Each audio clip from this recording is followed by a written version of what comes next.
Shalom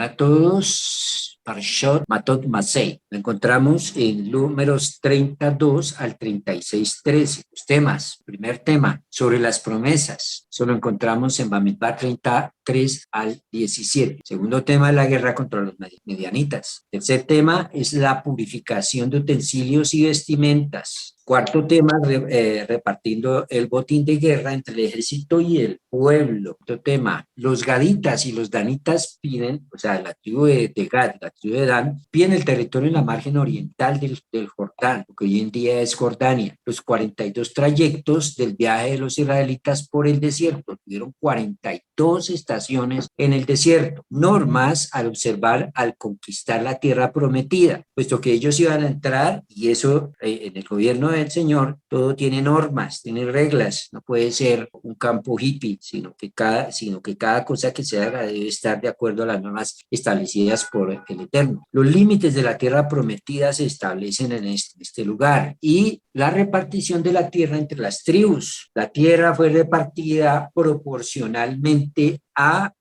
su tamaño era proporcional a la calidad de la tierra. Si la tierra era de menos calidad, se les daba más espacio. Si la tierra era más fértil, de más calidad, entonces el espacio era más pequeño. Por eso ustedes van a notar que hay tribus que tienen unos espacios más pequeños. También eso es proporcional a la cantidad de miembros de la tribu, pero básicamente tiene que ver con la calidad del terreno. Las ciudades para los levitas, y sobre los homicidios intencionales, las ciudades para los levitas y las ciudades para refugio. Tema que vamos a tratar hoy acá en la parashá, sobre los homicidios intencionales y sobre los homicidios involuntarios y los matrimonios entre tribus. También se reglamentó esto. Pregunta, ¿qué necesidad hay de resumir aquí todos los lugares donde acampó el pueblo durante todo el trayecto? ¿No fueron ya mencionadas estas estaciones cada una en su momento? Bien, vamos a ver si alcanzamos a responder esta pregunta. Y así podemos ver el nombre de estas dos parashot en la Torá. En Números 25:11 dice: Moshe les habló a los jefes de las tribus de los israelitas diciendo: Hashem ordenó lo siguiente. El nombre tribus en hebreo es Matot, y la siguiente parasha está en Números 33:1, donde se nos habla el nombre de Masei. Masei traduce movimientos. Estos son los movimientos de los hijos de Israel que salieron de la tierra de Egipto por sus huestes por mano de Moshe y de Aarón. Por mano de Moshe y de Aarón. Ok, continuando con nuestra presentación. Números 35:10. Y este es un encargo que hace el Eterno cuando ya van a entrar a la tierra prometida. Y le dice al pueblo: habla a los hijos de Israel y diles, es decir, está hablando a Moshe: pues vosotros vais a pasar al Yardén hacia la tierra de Canaán. Os alistaréis ciudades de refugio serán para vosotros, para que pueda huir allí el homicida, el que matare a una persona por inadvertencia, y serán para vosotros las ciudades para refugio ante el Redentor, para que no muera el homicida hasta presentarse él delante de la congregación para juicio. Aquí tenemos el mapa de la distribución de las tribus, y donde están las estrellas es donde quedaron las ciudades de refugio. Las ciudades de refugio fueron 6, 3 al margen oriental del río Jordán, es este que tenemos acá, estas 3 tribus, ciudades de refugio, y 3 ciudades de refugio al margen occidental del Jordán. Las ciudades de refugio eran habitadas por levitas, su mayoría, y eran como más o menos podríamos decir como lugares de rehabilitación o lugares de pasar la pena mientras se resolvía el caso judicial, y también mientras, si se encontraba culpable a la persona de cometer un delito no fortuito, mientras duraba y la persona, mientras moría el Cohen Gadol, o lo que durara en vida el Cohen Gadol. Estas ciudades tenían que estar con los caminos bien construidos y en muy buen estado. Es decir, que no podía haber ningún obstáculo para que alguien fuera a librar su vida a este lugar, a cualquiera de estas ciudades de refugio, porque había una orden, es que si alguien mataba a otro, ¿sí?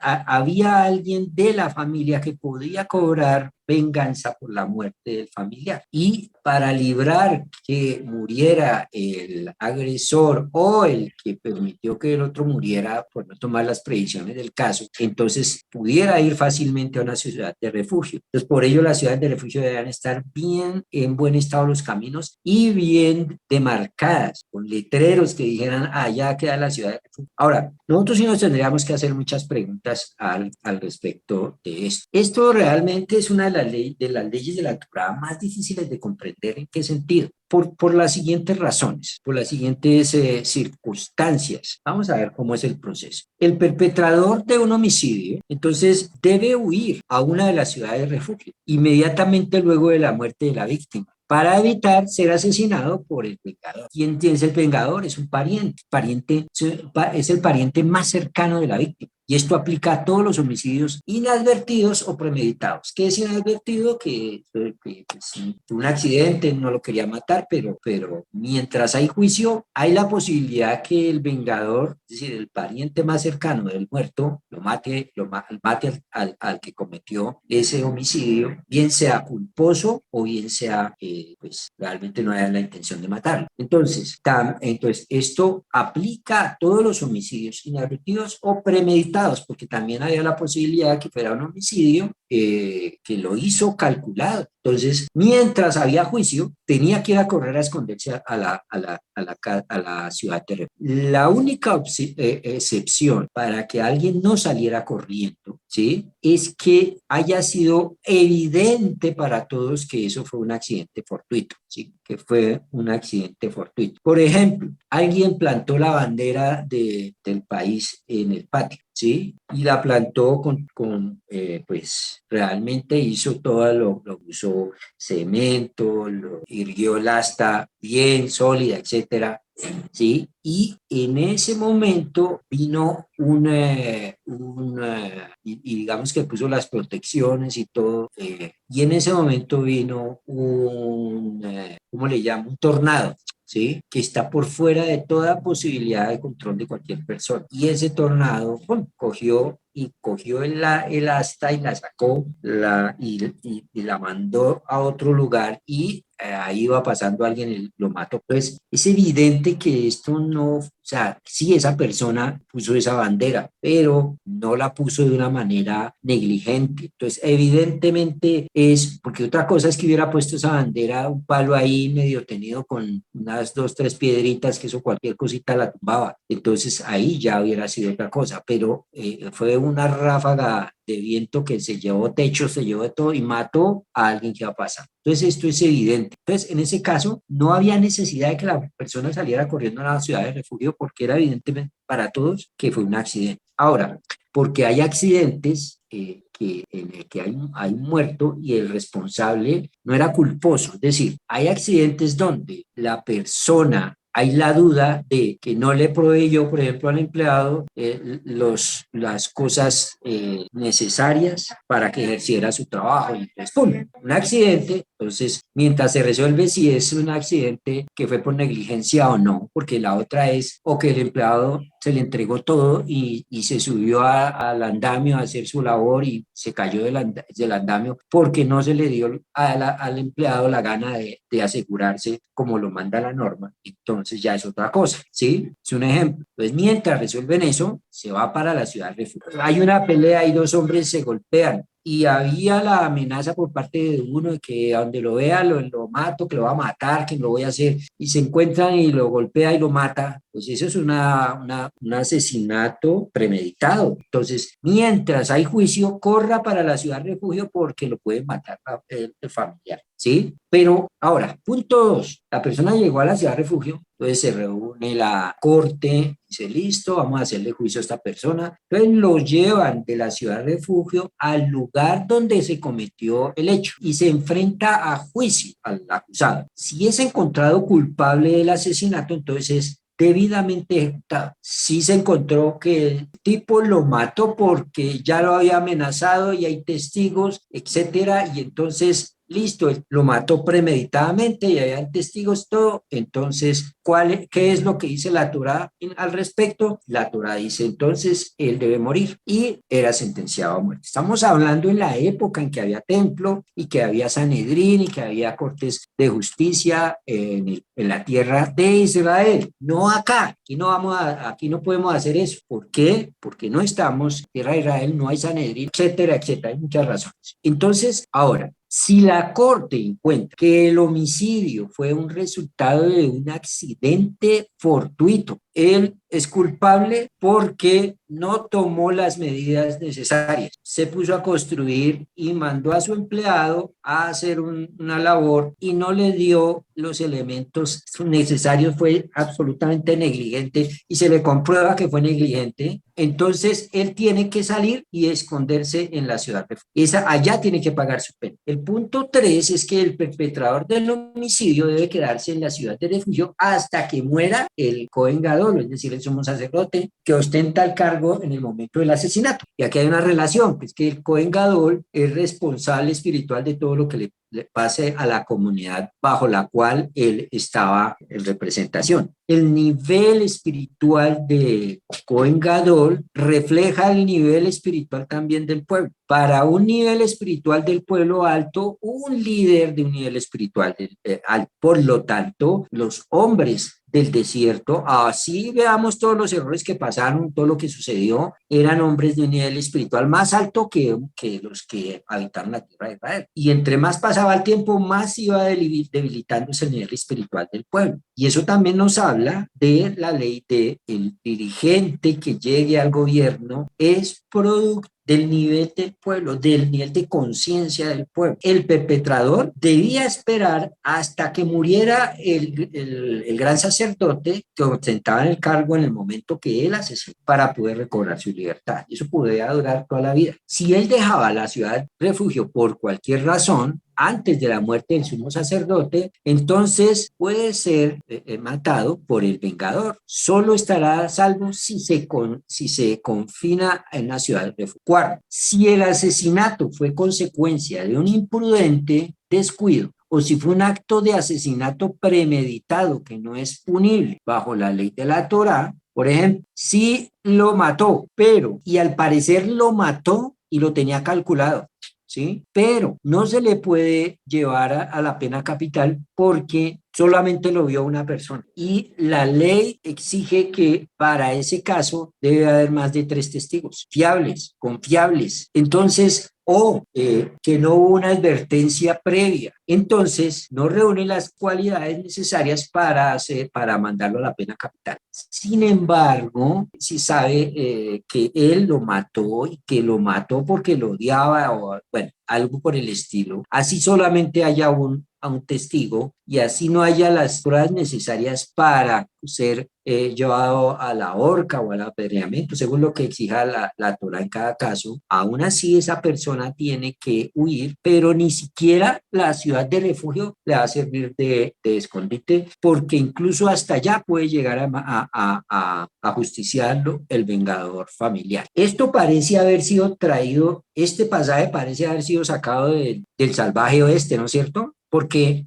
¿cómo podemos reconciliar este aparente salvaje proceso con el alto estándar de comportamiento civilizado que generalmente demanda la Torá en lo que se refiere a todas las relaciones interpersonales? Entonces, ¿qué pasó con el debido proceso judicial? Para ello, tenemos que ver el tema de la culpa, que es un problema que representa un aspecto doble, un aspecto dual. Cuando a una víctima le ocurre un accidente involuntario, la muerte parecería ser mucho más atribuible a la providencia divina. Finalmente, volvemos al ejemplo. Alguien está haciendo un muro en la azotea de su casa y en el proceso de hacer el muro, se le cayó un ladrillo. Él no estaba viendo si iba pasando alguien o no, pues se le cayó un ladrillo y alguien iba pasando y ¡pum! Lo mató. Cayó el ladrillo en la cabeza, lo mató. uno podría decir, bueno, es que eso fue una cosa de Dios, porque ¿quién iba el otro no cogió el ladrillo y lo vio pasar y se lo tiró, sino se le cayó? Entonces uno puede normalmente pensar que eso es un acto fortuito, que eso está más ámbito de las cosas de Dios. ¿Por qué el asesino debe enfrentar la posibilidad de ser asesinado por el vengador y tiene que salir corriendo mientras le hacen juicio? En una sociedad como la nuestra, que decimos que somos civilizados y muy avanzados, si hay un accidente, la persona no tiene por qué salir corriendo que lo vayan a matar en un país, sino que hay justicia. Entonces uno no pensaría que tenga que salir corriendo, sino que se va a juicio, y si en el juicio el juez determina que hay que enviarlo a la cárcel preventivamente o no, incluso puede ir mandarlo para la casa mientras. ¿Por qué tiene que salir corriendo de un vengador? ¿Por qué tiene alguien que coger y hacer justicia por sus manos? ¿Cuál es el sentido de poner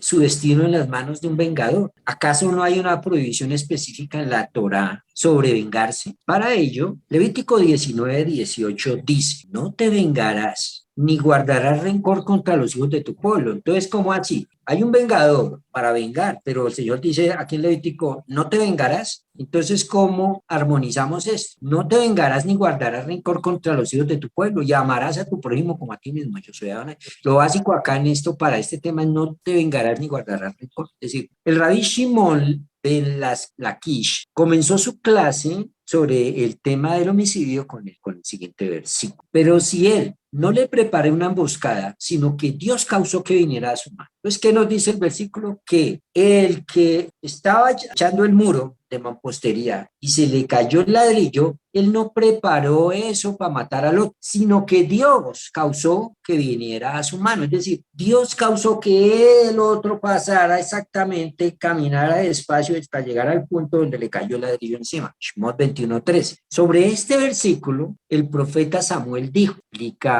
el rabino Lakish, lo tengo también. Dice el versículo: como dice el proverbio de los antiguos, de los malos procede la maldad, o del malvado brota la maldad. Primera de Samuel 24:13. ¿De qué está hablando este versículo? ¿Se refiere a dos asesinos? Uno que mató sin querer y el otro que lo hizo de forma intencional. No había testigos para ninguno de estos eventos. Dios arregla entonces que ellos se queden en el mismo hotel, donde la siguiente escena se desarrolla en presencia de testigos. Es decir, como dice el proverbio de los antiguos, del malvado brota la maldad. Si alguien mató a otro, como sucede continuamente en nuestra sociedad, por robarle la bicicleta, vamos el caso, estaba oscuro, y la otra persona se opuso, puso resistencia, lo apuñaló y mató y le robó la bicicleta. Nadie se dio cuenta, no quedó registrado en cámaras, nunca se pudo averiguar quién lo mató. Sin embargo, delante de Dios, ese asesino va a pagar. Y hay otro caso: alguien que cometió un acto, por ejemplo, de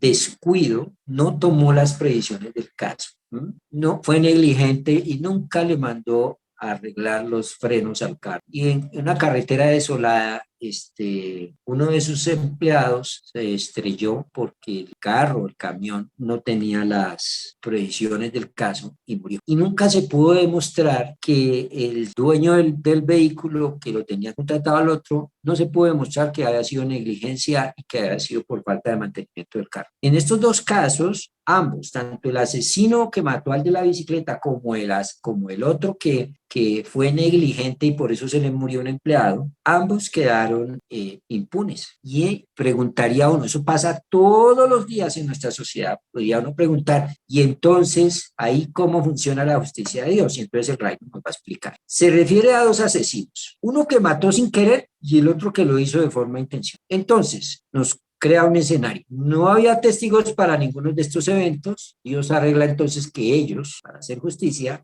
se queden en el mismo hotel, donde la siguiente escena se desarrolla en presencia de testigos. Ahora sí hay testigos. El que mató deliberadamente termina sentándose debajo de una escalera, por la cual está descendiendo el que mató sin intención. El que mató sin intención, se resbala y se cae sobre el otro que está debajo, que es el asesino, y lo mata. El resultado: el asesino, que era culpable, recibió su justo castigo, la ejecución, mientras que quien había asesinado sin querer es forzado a el exilio, recibiendo de esta manera su justo merecido. Es decir, que lo que nos está diciendo es que nada es casual, no existen las casualidades en las cosas de la Torá y que nosotros nos angustiamos por qué el gran asesino no sé qué se voló y no pagó o los corruptos no pagan. Mire, todo el mundo paga, todo el mundo paga. Lo que pasa es que uno no sabe cómo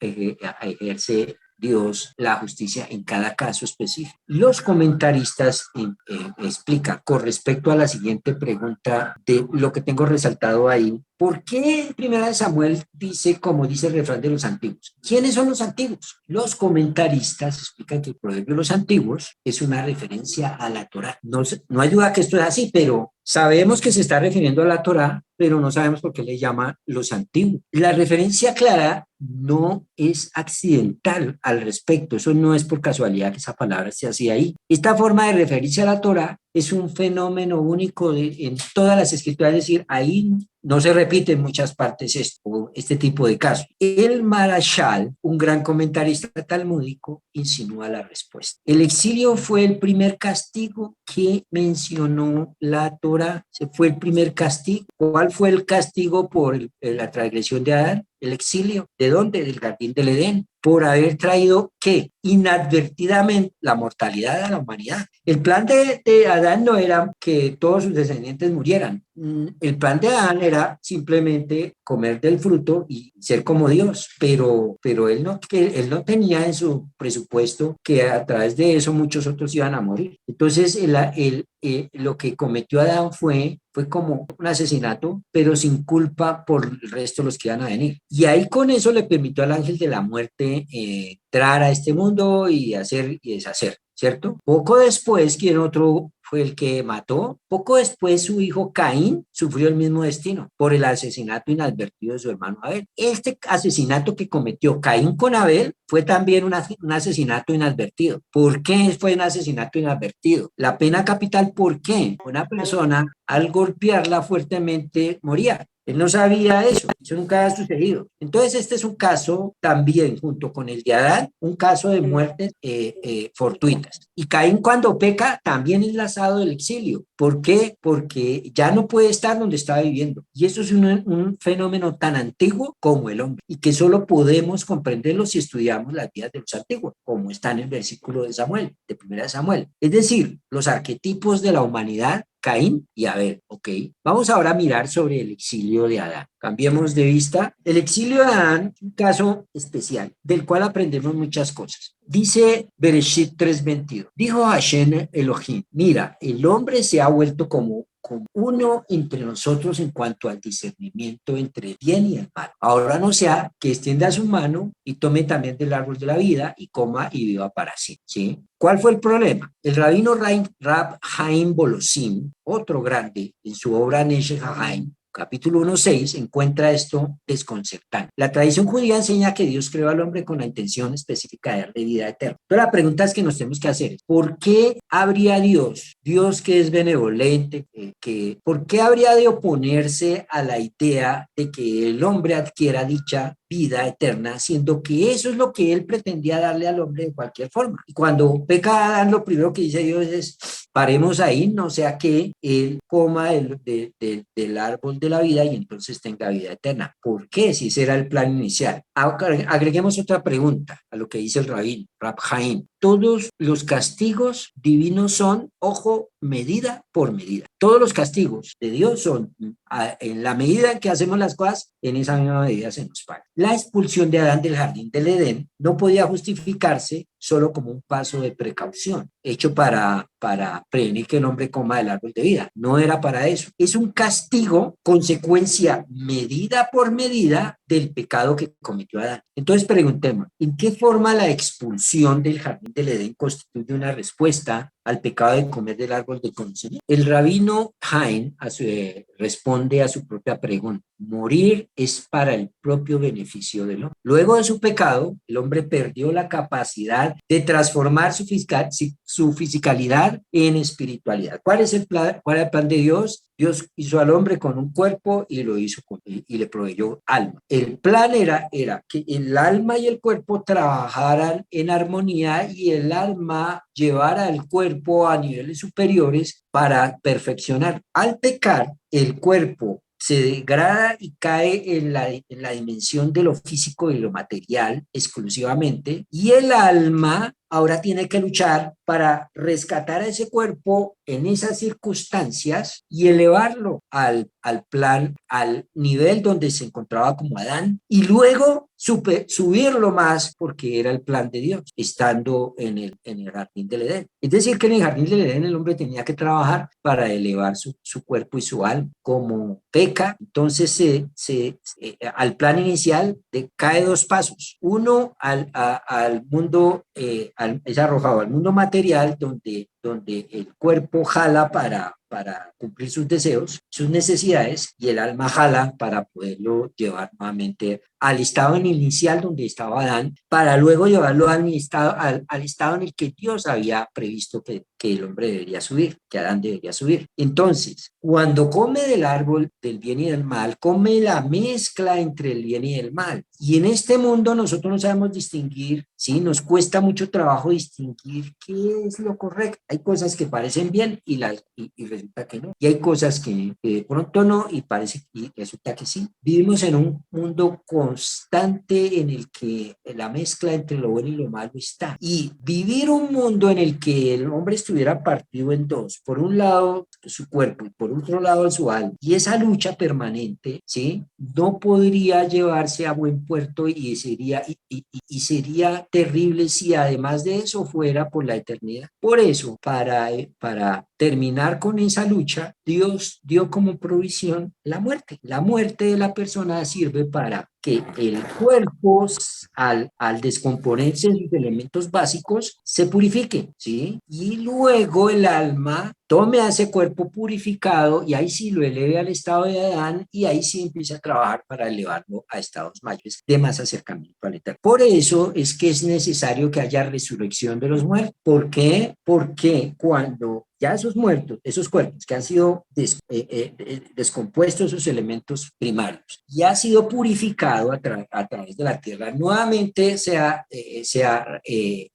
reencarnado, se ha resucitado, y el alma entre nuevamente a ocupar ese cuerpo ya en un estado de pureza y lo eleve y lo lleve a otros niveles. Ese es el plan, y por eso el planteamiento de la resurrección de los muertos. Entonces, si examinamos las implicaciones de esto, nos está diciendo que el pecado destruye el potencial de vida eterna que hay dentro de lo físico. Es decir, la fisicalidad en realidad es una expresión externa del espíritu de separación. Para poder percibirme a mí mismo como una criatura separada e independiente de Dios, debo encontrar una fuente alternativa de la cual obtener fuerza de vida, algo que me mantenga vivo. Si tengo un cuerpo, entonces la explicación es obvia. Me puedo decir a mí mismo que estoy vivo porque mi cuerpo me mantiene. Este es el pensamiento de aquella persona que en lo espiritual también ha muerto espiritualmente y está alejada de Dios. Esta respuesta es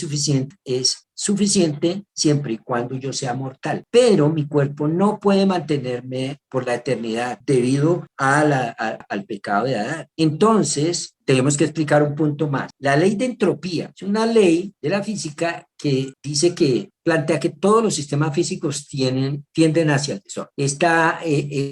La ley de la entropía es la que prevalece en el universo físico. O sea, todo sistema físico tiende hacia el desorden. Para mantener el orden local en un sistema en el que todo tiende al desorden, se necesita una infusión de energía. Si no se le provee energía a un sistema físico, a la larga ese sistema físico se va a degenerar y va a terminar en el caos. De ahí, por ejemplo, que no es posible que exista el hombre y todo lo que tenemos producto de la casualidad. Eso iría en contra de la primera regla de la termodinámica, de la primera ley de la termodinámica, que es una ley de la física. Entonces, es necesario que para que un sistema permanezca organizado, funcione de manera organizada, tiene que haber alguien que lo organice, ¿no? Y que normalmente si alguien que organiza no está, ese sistema va a terminar en el caos. Entonces, para vivir infinitamente se necesita una infusión infinita de energía. Nosotros en este estado vivimos en la ilusión de que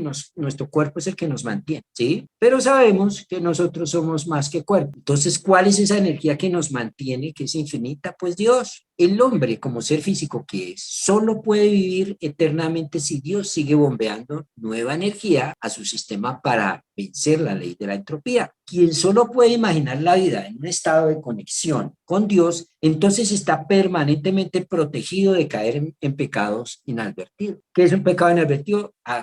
Un pecado por accidente, ¿sí? Una persona que realmente esté conectada con Dios a ese nivel, entonces la posibilidad de que se le caiga un ladrillo y mate a otro que está pasando es nula, ¿sí? Pero en una persona que está desconectada con Dios, la posibilidad de que suceda algo que afecte a otro y lo dañe y que a la vez también lo daña a él es muy alta. Entonces, quien siente que su cuerpo lo mantendrá vivo, incluso si se despega de Dios, entonces la posibilidad de pecar para esa persona no es tan aterradora y realmente lo vive haciendo constantemente y también está expuesto a un sistema en el que va a fallar y también va a pagar por la falla. Cuando pecó, el cuerpo de Adán perdió la capacidad de vivir eternamente porque debía servirle a Adán como fuerza de vida aparentemente independiente de Dios. Como él fue reducido a la mortandad, Adán, consecuentemente, fue desterrado a un mundo físico que se adecuase a las reglas de existencia en un estado de separación.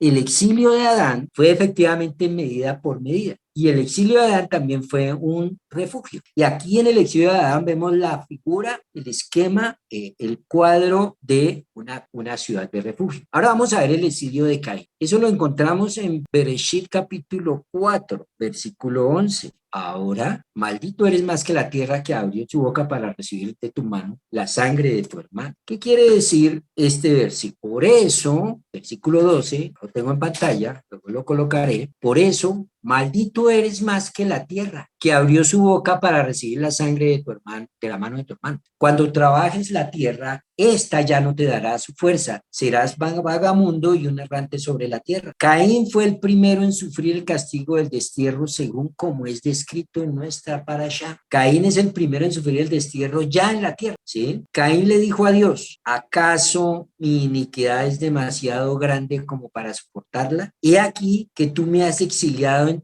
este día de la faz de la tierra. De tu presencia deberé ocultarme, me convertiré en un vagamundo y un errante en la tierra. Todo el que me encuentre me matará, dice Caín. Ahora, ¿qué hizo Dios? Dios le ofreció a Caín un refugio. Como las ciudades de refugio no existían aún, él, o sea, Dios sustituye la ciudad de refugio con la famosa marca de Caín. Dice también el versículo, y Dios colocó una marca sobre Caín para que nadie lo encontrara, que lo encontrara, lo asesinara.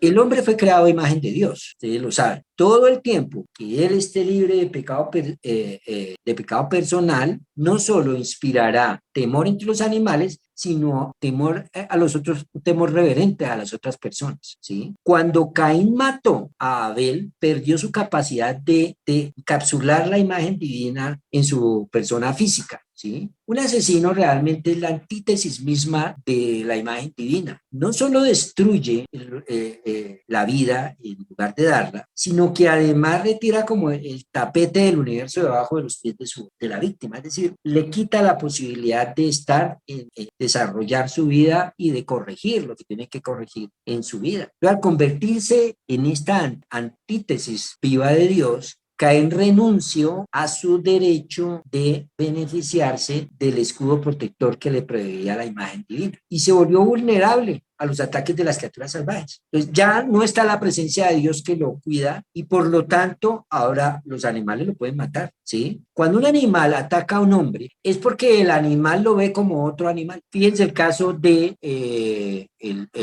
por ejemplo, el caso se me olvidó el nombre, de Daniel. El caso de Daniel, que lo meten al foso de los leones. ¿Por qué los leones no lo atacaron? Porque los leones no lo veían como otro animal para comerse. ¿Sí? Lo veían como con la presencia divina en él. Es decir, lo veían como, él tenía la marca de que a él no se le puede tocar, ¿sí? Pero es una marca de la presencia de Dios en la persona. Cuando la persona, como Caín, se aleja de Dios se sale de esa protección divina, se sale del abrigo. Por eso el proverbio dice, bajo tus alas está la cobertura del hombre. Es decir, cuando uno se sale de la cobertura de Dios, pues se expone, como lo hizo Caín. Ahora que Caín estaba expuesto, ya el animal no lo veía como cualquier, sino lo veía como un animal más y lo podía atacar. Y no solamente el animal, sino los demás hombres. Dios creó este universo para servir a la humanidad. El que destruya a la humanidad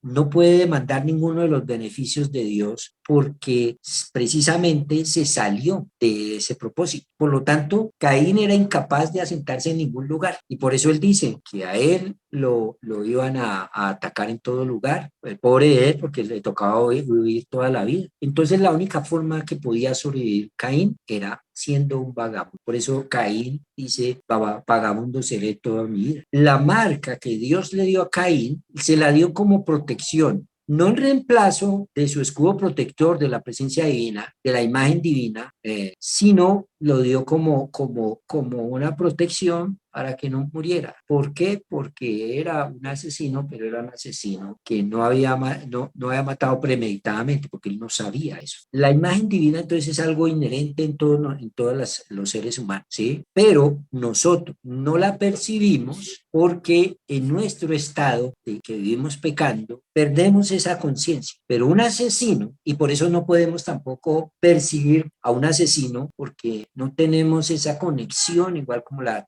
tenía el hombre en la antigüedad. Aún la imagen divina, el escudo protector de Dios está ahí, puede ayudarnos a nosotros y nos cuida, nos protege, ¿sí? Pero nuestra falta de conciencia espiritual hace que muchas veces no nos enteremos que eso existe en nuestras vidas. Entonces, si uno es sensible a la marca de divinidad del que hay en el prójimo, entonces es imposible que mate uno a alguien, porque estaría atentando contra Dios mismo. Y entonces, ¿por qué nosotros que pecamos no somos sometidos al exilio? Porque hemos sido insensibles a la divinidad que encarnamos realmente. La respuesta está en el cuerpo de medida por medida. La pérdida no es irreparable. No hemos hecho, perdón, ningún acto que nos condene a perder beneficio de representar a Dios. Siempre tenemos el potencial de recuperar nuestro sentido de divinidad por medio de rededicar nuestras vidas a conectarnos con Dios. Por eso va el estudio de la Torá y el hacer los mandamientos una realidad. Pero el que mata merece perder su imagen divina, ¿sí? Y si la retribución es medida por medida, él privó a su prójimo de su habilidad de encarnar esta imagen en el mundo, y por lo tanto se privó a sí mismo, por medio de su acto, del derecho a encarnar. Dice Bereshit, colocárselos, 9:6, el que derrame la sangre del hombre deberá morir a manos del hombre, pues a imagen de Elohim, él hizo al hombre. ¿Entienden? Ahora, cuando uno lee ya con esta información estos versículos, entiende a lo que se está refiriendo a imagen de Dios en este sentido. Entonces, la tierra ya no va a albergar al asesino y él estará destinado a deambular, pero él está en la mejor situación que Caín. Las ciudades de refugio son también las ciudades de los levitas. Las ciudades de refugio son las ciudades de los levitas, quienes poseen la habilidad única de albergar al asesino. Eso lo dice el Talmud Makot Yesod. Los levitas son una clase especial de seres humanos entre el pueblo judío, porque fueron apartados para personificar la forma en que los seres humanos, que son creados a imagen de Dios, deben vivir. Entonces, tengo otro versículo acá. En su tierra no tendrás posesión, Bamidbar 18:20, y no tendrás una parte entre ellos. Yo soy tu parte, tu posesión entre los hijos de Israel, le está diciendo el Señor a los levitas. Dado que la tierra de los levitas es la porción de Dios, no puede ser separada de él por nadie. Entonces, mientras se mantenga en la ciudad de Dios, él tendrá un lugar en el mundo y podrá obtener refugio. Esta idea es enfatizada por el hecho de que el asesino también puede obtener refugio al dirigirse a la parte superior del altar en el templo. La idea es que todo el tiempo el que el asesino se mantenga en el dominio de Dios estará protegido de las consecuencias de haberse separado de Dios por medio de perder su derecho a encarnar la imagen divina. Un ser humano que es permanentemente privado por el privilegio de ser la encarnación de la imagen de Dios es más peligroso que cualquier animal salvaje, porque ya no tiene ese límite que tenía antes. Por ello es que está ligado entonces a vivir dentro de la ciudad refugio mientras esté el Cohen Gadol vivo. ¿Por qué? Porque esto lo que está generando es una imagen enseñanza para todos que el transgresor, el asesino, solamente viviendo bajo la cobertura del Cohen, de la vida del Cohen Gadol, que en ese momento era como el representante de la presencia divina, era la única manera que esta persona. De la misma manera nosotros, que presumiblemente no hemos asesinado, tenemos la obligación de estar bajo la cobertura de la presencia de Dios para poder habitar en paz en la tierra que vivimos. Preguntas.